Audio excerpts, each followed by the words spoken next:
अब हम बात करते हैं प्री इक्लेम्सिया इस चैप्टर के बारे में। सबसे पहले दो टर्मिनोलॉजीज के बारे में डिफरेंस जानते हैं। एक है जेस्टेशनल हाइपरटेंशन और एक है प्री इक्लेम्सिया। दोनों के अंदर जो बीपी का कट ऑफ है it is more than 140/90, more than equal to 140/90। और ये जो बीपी है ये दो ओकेजन्स पे आना चाहिए 4 आवर्स अपार्ट। ठीक है, और दोनों के लिए जो पीरियड ऑफ जेस्टेशन का कट ऑफ है वो भी सेम है, that is after 20 weeks.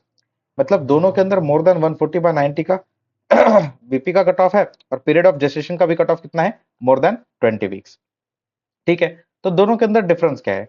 Gestational hypertension के अंदर कोई प्रोटीनूरिया और एंड ऑर्गन डैमेज नहीं होगा, लेकिन प्री इक्लैम्सिया के अंदर बीपी तो रहेगा मोर देन 140/90 और ये भी after 20 weeks of period of gestation, लेकिन इसके साथ प्रोटीनूरिया या फिर एंड ऑर्गन डैमेज, इन दोनों में से कोई चीज या फिर दोनों चीजें प्रेजेंट रहेगी, तब जाके हम क्या बोलेंगे, तब जाके हम बोलेंगे प्री इक्लैम्सिया। ठीक है, तो सबसे पहले आप जानते हैं कि प्रोटीनूरिया को आप बताओगे कैसे कि इस पेशेंट के अंदर प्रोटीनूरिया प्रेजेंट है। तो अगर इन तीनों में से कुछ भी एक प्रेजेंट है तो हम बोल देंगे कि प्रोटीनूरिया प्रेजेंट है। अगर आपको dipstick more than equal to +2 आ जाता है तो प्रोटीनूरिया प्रेजेंट है। अगर 24 hour urine protein more than equal to 300 milligram है तो प्रोटीनूरिया प्रेजेंट है। अगर urine protein by urine creatinine more than equal to 0.3 है तो प्रोटीनूरिया प्रेजेंट है।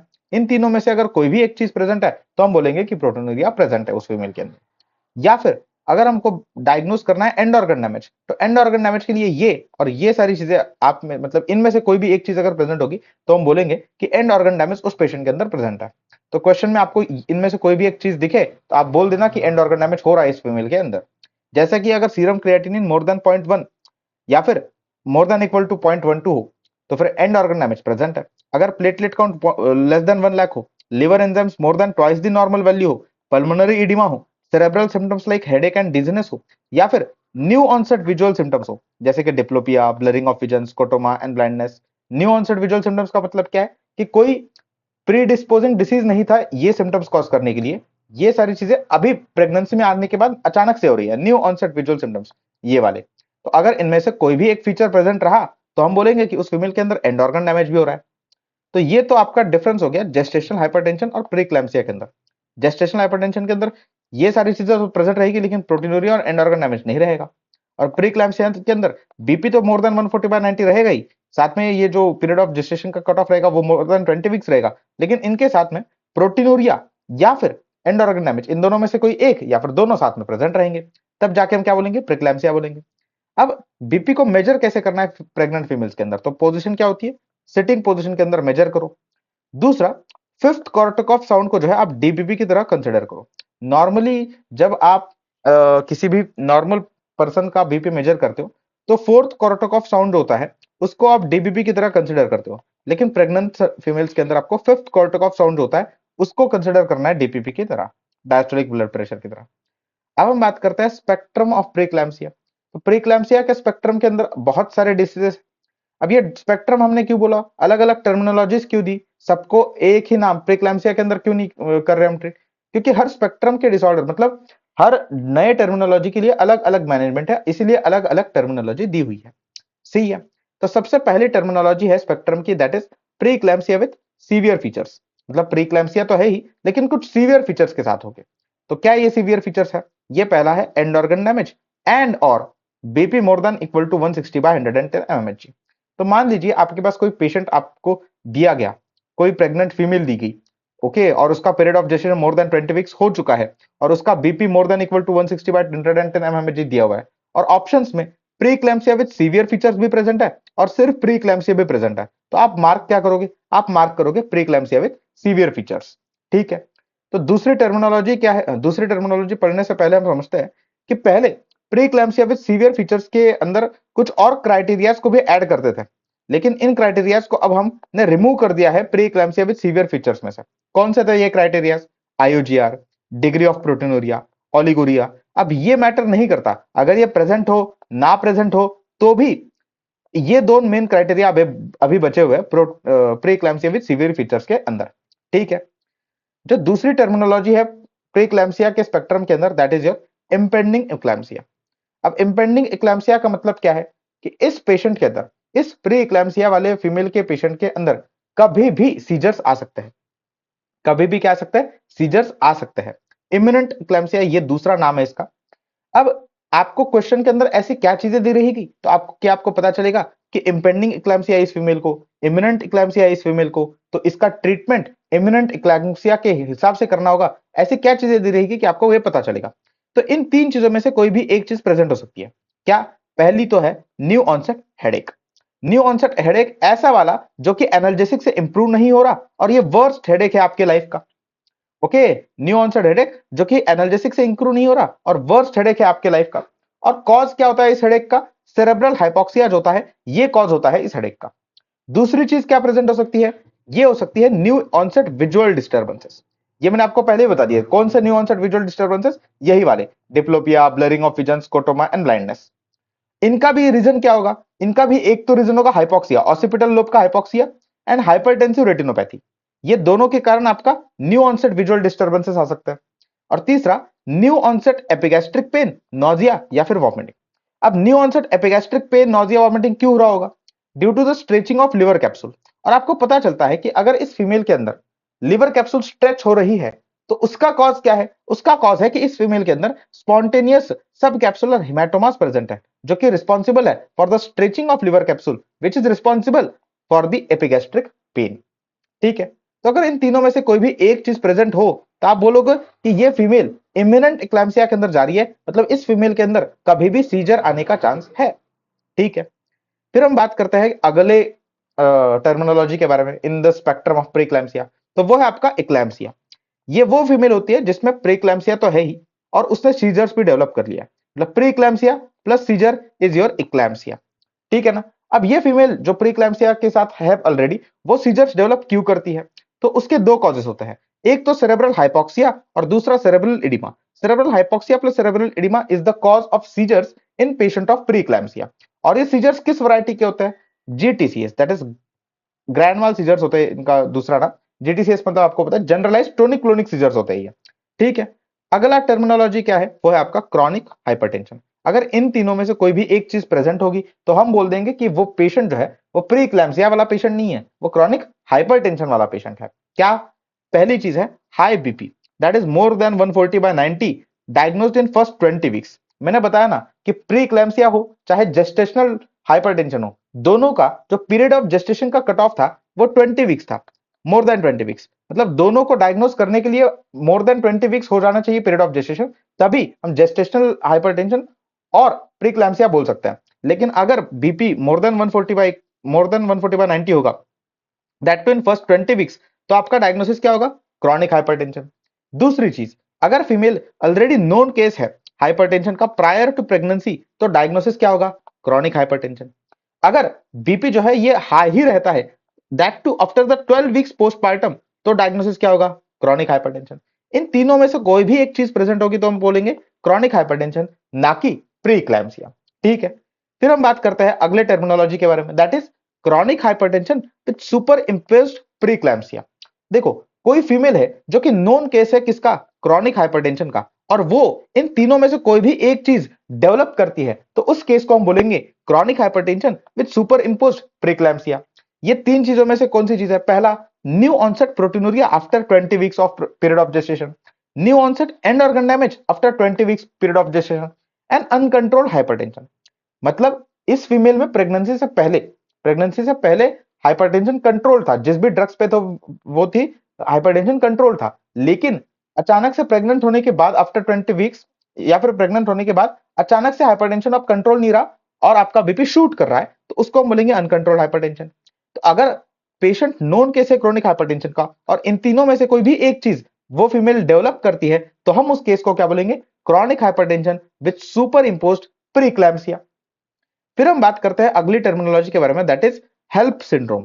तो देखो, हेल्प सिंड्रोम यूजुअली आपका pre eclampsia with severe features के अंदर आता है। रीजन क्या है? क्योंकि हेल्प सिंड्रोम के अंदर एंड ऑर्गन डैमेज है लिवर का। हालांकि जो लिवर इंजरी इस हेल्प सिंड्रोम के अंदर होती है वो काफी माइल्ड इंजरी होती है, यह भी आपको याद रखना है। लेकिन हेल्प सिंड्रोम किस स्पेक्ट्रम के अंदर आता है? Pre eclampsia with severe features के अंदर आता है, क्योंकि यहां पर लिवर इंजरी होती है जो कि माइल्ड होती है। ओके, और ये लिवर इंजरी हो रही है मतलब क्या हो रहा है? एंड ऑर्गन डैमेज हो रहा है, जो कि माइल्ड है इस केस में हेल्प सिंड्रोम के अंदर।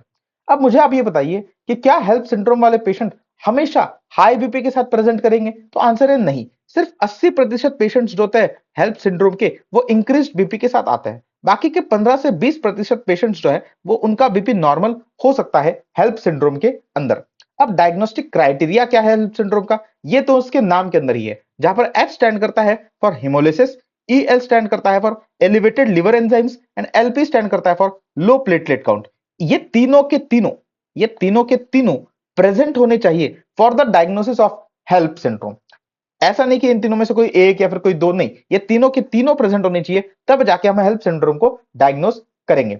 अब हिमोलाइसिस को आप पता कैसे करोगे कि इस फीमेल के अंदर, इस पेशेंट के अंदर हिमोलाइसिस प्रेजेंट है? तो अगर आपको पेरिफेरल स्मीयर पर शिस्टोसाइट्स या फिर हेलमेट सेल्स दिख रहे हैं तो हिमोलाइसिस प्रेजेंट है। अगर सीरम बिलिरुबिन के लेवल्स इंक्रीज्ड है, मोर देन 1.2 मिलीग्राम पर डेसिलीटर है, तो फिर हम क्या बोलेंगे कि हेमोलिसिस प्रेजेंट है। और याद रखें कि हेल्प सिंड्रोम के अंदर जो सीरम बिलिरुबिन के लेवल्स इंक्रीज होते हैं वो माइल्डली इंक्रीज होते हैं, मैक्सिमली 5 मिलीग्राम पर डेसिलीटर तक ही जो है सीरम बिलिरुबिन के लेवल्स इंक्रीज होता है। और वो भी कौन सा बिलिरुबिन इंक्रीज होता है? अनकॉन्जुगेटेड बिलिरुबिन इंक्रीज होता है, दैट इज इनडायरेक्ट बिलिरुबिन जो होता है वो इंक्रीज होता है in case of HELLP syndrome. तीसरा तरीका जिससे हमें पता चलेगा कि हिमोलिसिस हो रहा है वो है कि एलडीएच के लेवल्स बढ़ जाएंगे और सीरम लेवल्स, हेप्टोग्लोबिन के लेवल्स जो है वो घट जाएंगे। एलडीएच के हाई लेवल्स और हेप्टोग्लोबिन के लो लेवल्स।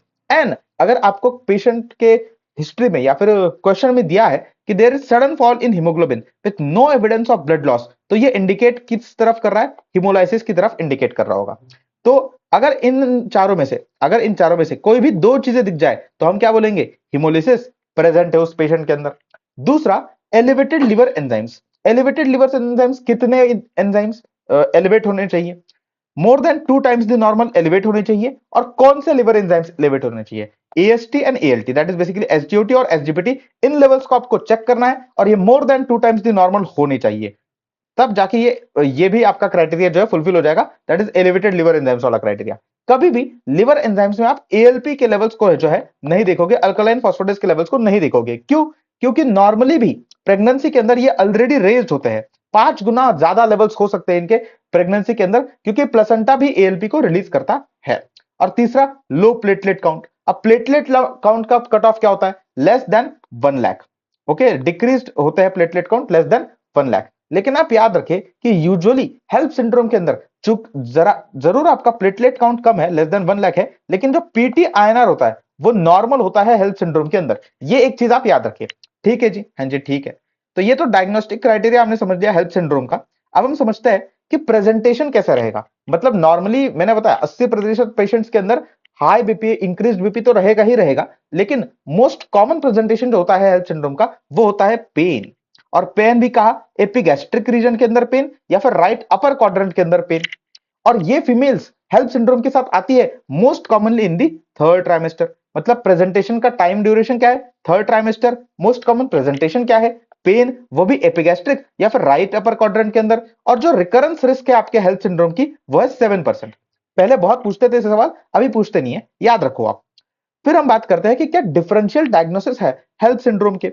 मतलब कौन कौन से ऐसे डिसीजेस है जो काफी क्लोज है, बहुत क्लोज डीडी है आपके हेल्प सिंड्रोम के। तो सबसे क्लोज डीडी जो है वो है आपका acute fatty liver of the pregnancy, एएफएलपी।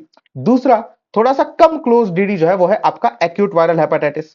और तीसरा, जो बहुत कम क्लोज डीडी है आपके हेल्प सिंड्रोम का, वो है आपका ऑब्स्टेट्रिक कोलिस्टेसिस। तो अब इन तीनों को डिफरेंशिएट कैसे करेंगे हेल्प सिंड्रोम से, ये समझते हैं। सबसे पहले बात करते हैं acute fatty liver of pregnancy. Acute fatty liver of pregnancy के अंदर एक्चुअल में हो क्या रहा है ना, एक्यूट लिवर फेलियर हो रहा है। देखो मैंने बताया था हेल्प सिंड्रोम के अंदर लिवर इंजरी हो रही है, लेकिन वो माइल्ड लिवर इंजरी है। हेल्प सिंड्रोम के अंदर लिवर फेलियर का कोई बात ही नहीं है, लिवर फेलियर का कोई जगह ही नहीं है हेल्प सिंड्रोम के अंदर। वहां पर तो सिर्फ और सिर्फ माइल्ड इंजरी हो रही थी लिवर की। लेकिन acute fatty liver of pregnancy के अंदर क्या हो रहा है ना, there is acute liver failure. ठीक है, ये पहली बात तो डिफरेंशिएटिंग पॉइंट है हेल्प सिंड्रोम और एएफएलपी के अंदर। लेकिन अब ये डिफरेंशियल डायग्नोसिस क्यों है हेल्प सिंड्रोम का? क्योंकि काफी काफी सिमिलैरिटीज भी है। क्या सिमिलैरिटीज है? क्योंकि एएफएलपी के भी 50% पेशेंट्स के अंदर आपको हाई बीपी देखने को मिलेगा। इनका भी मोस्ट कॉमन प्रेजेंटेशन पेन रहेगा, और ये भी मोस्ट कॉमनली थर्ड ट्राइमेस्टर के अंदर आएगी, जो कि सेम हमने कहा क्या देखा था हेल्प सिंड्रोम के अंदर भी देखा था। और ये काफी अनकॉमन डिसीज है, 1 in 20,000 इसका इंसिडेंस रेट है। ओके, तो अब आप डिफरेंशिएट कैसे करोगे ये मैं आपको बता देता हूं। अगर आपको एक्यूट लिवर फेलियर के साइंस दिख जाए किसी भी पेशेंट के अंदर, अगर आपको एक्यूट लिवर फेलियर के साइंस दिख जाए क्वेश्चन के अंदर, तो कभी भी हेल्प सिंड्रोम को मार्क मत करना भाई, क्योंकि हेल्प सिंड्रोम के अंदर तो आपकी माइल्ड इंजुरी हो रही थी लिवर की, लिवर फेलियर तो दूर की बात थी बहुत, ठीक है ना। तो अब एक्यूट लिवर फेलियर के क्या क्या साइंस होते हैं? पहला, अल्टर्ड सेंसोरियम, जो कि बेसिकली आपको क्वेश्चन क्या बताना चाह रहा होगा कि पेशेंट एनसेफेलोपैथी के अंदर जा चुका है जिसके कारण अल्टर्ड सेंसोरियम है। दूसरा साइन क्या है एक्यूट लिवर फेलियर का? That is increase serum ammonia levels, hypoglycaemia, hepatorenal syndrome, मतलब लिवर फेलियर तो हो ही रहा है, साथ में अगर राइजिंग सीरम क्रिएटिनिन लेवल्स है तो इट इज हेपेटोरेनल सिंड्रोम।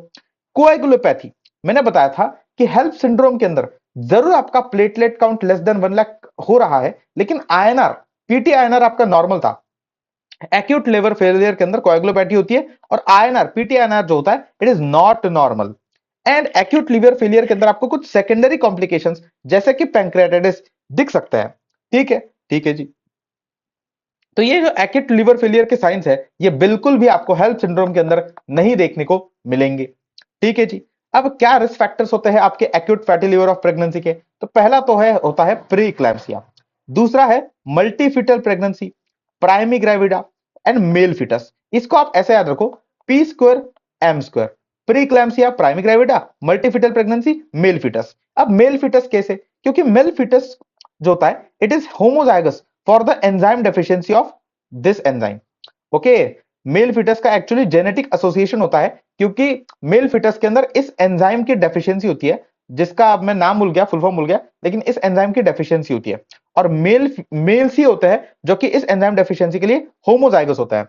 फीमेल जो प्रेग्नेंट वुमेन थी वो इस एंजाइम डेफिशिएंसी के लिए हेट्रोजाइगस थी, इसलिए इस फीमेल ने, प्रेग्नेंट फीमेल ने डिसीज को मैनिफेस्ट नहीं किया। लेकिन चूंकि मेल फिटस जो है वो होमोजाइगस है इस एंजाइम डेफिशिएंसी के लिए, इसलिए वो डिसीज की तरह मैनिफेस्ट कर रहा है।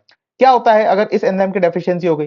तो फिर there is abnormal products of fatty acid oxidation, fatty acid oxidation के एबनॉर्मल प्रोडक्ट्स आते हैं which cause liver failure in the mother, जो कि क्या कॉज करते हैं? लिवर फेलियर कॉज करते हैं मदर के अंदर। ठीक है जी, ठीक है। अब एएफएलपी के अंदर आप ये सोचोगे कि नॉर्मली फैटी लिवर क्या होता है, फैटी लिवर में लिवर जो है बड़ा हो जाता है, पर एक्यूट फैटी लिवर फेलियर के अंदर, sorry, acute fatty liver of pregnancy के अंदर एक्चुअल में लिवर फेलियर हो रहा है, एक्यूटली लिवर फेलियर हो रहा है, तो इसीलिए लिवर का साइज जो होता है वो छोटा हो जाता है, श्रंकन लिवर हो जाता है। And acute fatty liver of pregnancy has the highest mortality, highest नहीं, हाई मोर्टेलिटी होती है, काफी लोग इसमें मर जाते हैं।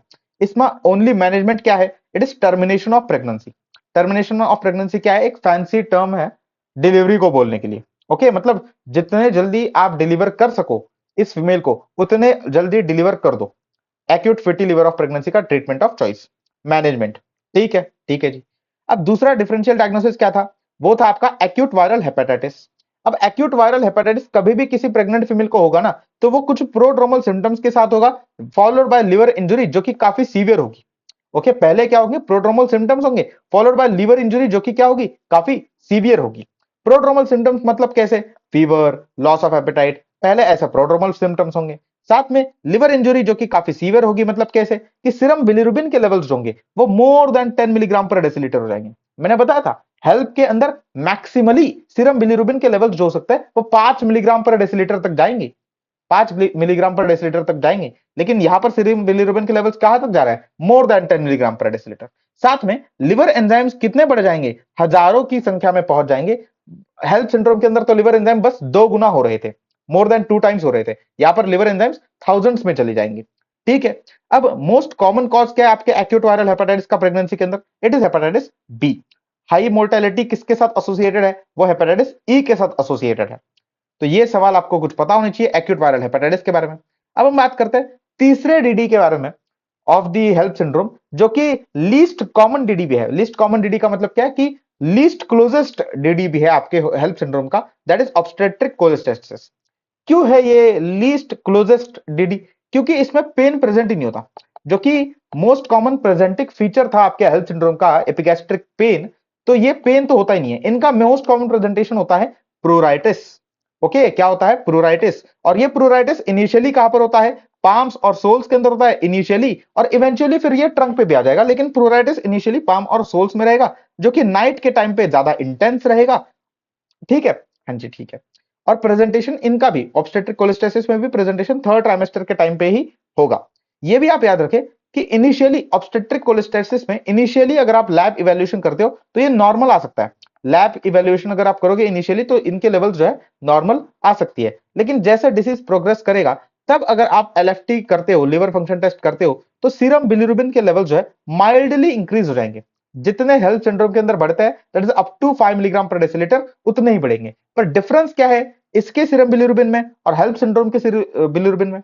हेल्प सिंड्रोम के अंदर जो सीरम बिलिरुबिन बढ़ रहा था वो मोस्टली क्या था? Unconjugated bilirubin, indirect bilirubin. लेकिन यहां पर जो सीरम बिलिरुबिन बढ़ रहा है ये कौन सा बढ़ रहा है? Mostly conjugated bilirubin, direct bilirubin. साथ में there will be mild elevation in the liver enzymes. लेकिन क्या इन चीजों से हम डायग्नोस कर लेंगे ऑब्स्टेट्रिक कोलेस्टेसिस को? तो आंसर है नो। डायग्नोस कैसे करेंगे हम ऑब्स्टेट्रिक कोलेस्टेसिस को?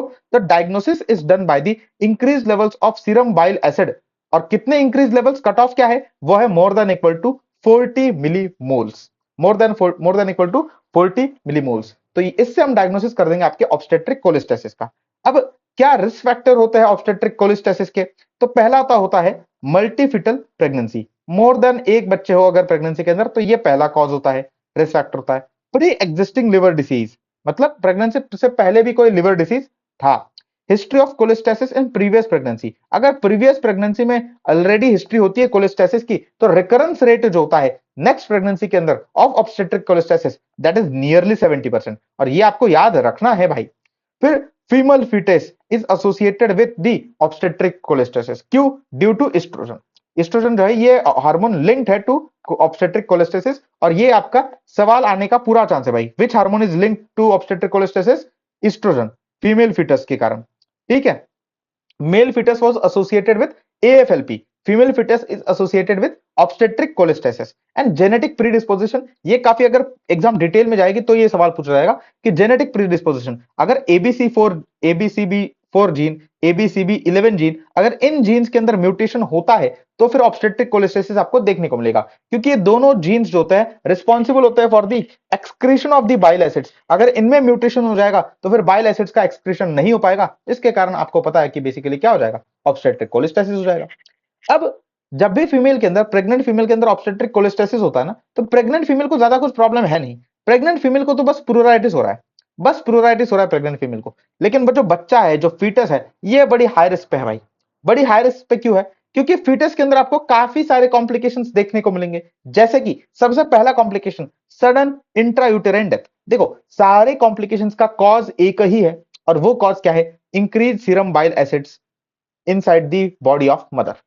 क्या होता है ना कि बाइल एसिड्स जब फीमेल के अंदर बढ़ जाते हैं, सीरम बाइल एसिड जब बढ़ जाता है तो ये फिर आपको increase serum bile acids amniotic fluid के अंदर भी देखने को मिलता है। और इसी एमनियोटिक फ्लूइड को जो फीटस है ये पी लेता है। जब ये पी लेगा आपका fetus increase levels of serum bile acids को, तो it will lead to cardiac arrhythmia, जिसके कारण सडन इंट्रायूटेराइन डेथ हो सकती है फीटस की। दूसरा, मेकोनियम एस्पिरेशन सिंड्रोम। जब आपका बच्चा, जब आपका फीटस ये सॉलो करेगा एमनियोटिक फ्लूइड को, तो एमनियोटिक फ्लूइड के साथ बाइल एसिड्स भी चले जाएंगे बावेल में, जो कि इरिटेट करेंगे बावेल को, रिजल्टिंग इनटू इंक्रीज पेरिस्टालसिस। और जब बच्चा है, जो फीटस है, मेकोनियम को पास करेगा, resulting into meconium aspiration syndrome. तीसरा क्या है? प्रीमैच्योरिटी। प्रीमैच्योरिटी क्यों आती है? क्योंकि increase levels of bile acids, increase level of bile acids in amniotic fluid will act as irritants, जिसके कारण यूटेराइन कॉन्ट्रैक्शन बढ़ जाएंगे और प्रीमैच्योरिटी आ जाएगी। तो ये तीन कॉम्प्लिकेशंस होते हैं जो कि फीटस के लिए बहुत हाई रिस्क होता है। तो आपका ट्रीटमेंट ऑफ चॉइस क्या होता है ऑब्स्टेट्रिक कोलेस्टेसिस का? वो होता है अर्सोडीऑक्सीकोलिक एसिड। अर्सोडीऑक्सीकोलिक एसिड 300 मिलीग्राम आपको देना होता है। ये बेसिकली इंक्रीज करता है एक्सक्रीशन ऑफ बाइल एसिड्स को। ये दोनों चीज को पे काम कर देगा। फीमेल के अंदर प्रॉब्लम क्या था? प्लूराइटिस का था ना, उसको डिक्रीज कर देगा।